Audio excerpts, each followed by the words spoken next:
সেখানে বলতেই হচ্ছে যে টানা ভারী বর্ষণে সৃষ্ট বন্যা ও পাহাড় ধসে কক্সবাজারে প্রাণহানির সংখ্যা বেড়ে ৩২ জনে দাঁড়িয়েছে। বৃষ্টির তীব্রতা কিছুটা কমে বন্যার পানি নামতে শুরু করলেও দুর্গত এলাকার মানুষের দুর্ভোগ এখনও কাটেনি। বিভিন্ন এলাকায় দেখা দিয়েছে সুপেয় পানি ও খাবারের সংকট। কক্সবাজার থেকে শেখ সেলিমের পাঠানো তথ্য ও চিত্রে দেখুন ডেস্ক রিপোর্ট। কক্সবাজারে টানা বৃষ্টিপাত কমে যাওয়ায় প্লাবিত এলাকাগুলো থেকে বন্যার পানি নামতে শুরু করেছে। রোববার বিকেলে পর থেকে বৃষ্টি কমে যাওয়ায় জেলার সদর, পেকুয়া, চকরিয়া, কুতুবদিয়া, রামু ও উখিয়া উপজেলার নিম্নাঞ্চল থেকে পানি নামছে। তবে অনেক স্থানে লোকালয়ের প্রধান সড়ক থেকে পানি নেমে গেলেও ঘরবাড়ি ও আঙ্গিনায় এখনো পানি রয়ে গেছে।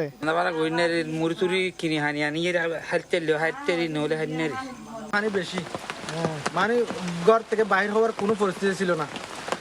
আজকে 7 দিন মধ্যে আজকে বাইরে হতে পারছে। তো আরো অনেক মানুষের ঘর বাড়ি সাল পর্যন্ত ডুবে গেছে। টানা বর্ষণ, পাহাড়ি ডর ও পাহাড় ধসের কারণে সৃষ্ট এই বন্যায় জেলায় এ পর্যন্ত পানিতে ডুবে ও মাটির নিচে চাপা পড়ে 32 জনের মৃত্যু হয়েছে। এদিকে বন্যা পানি কমতে শুরু করলেও পানিবন্দী ও ক্ষতিগ্রস্ত মানুষের দুর্ভোগ কমেনি। অনেক এলাকায় খাদ্য ও বিশুদ্ধ পানির সংকট চলছে। গরু ছাগল নিজেরা খাইনি পারি লইনি পারি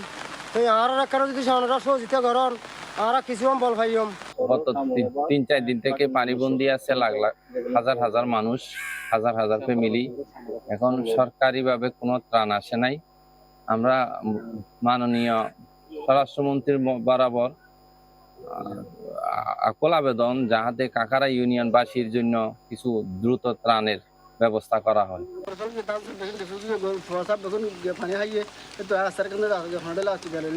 কক্সবাজারের সাম্প্রতিক বন্যায় ক্ষয়ক্ষতির তুলনায় সরকারি ত্রাণ বরাদ্দ খুবই কম। কক্সবাজারের জেলা প্রশাসক জানান, বন্যা দুর্গতদের সহায়তায় এ পর্যন্ত 30 লাখ টাকা এবং 450 মেট্রিক টন চাল বরাদ্দ দেওয়া হয়েছে। কক্সবাজারের জন্য সরকারের পক্ষ থেকে ইতিমধ্যে 30 লক্ষ টাকা এবং 450 মেট্রিক টন চাল বরাদ্দ দেওয়া হয়েছে।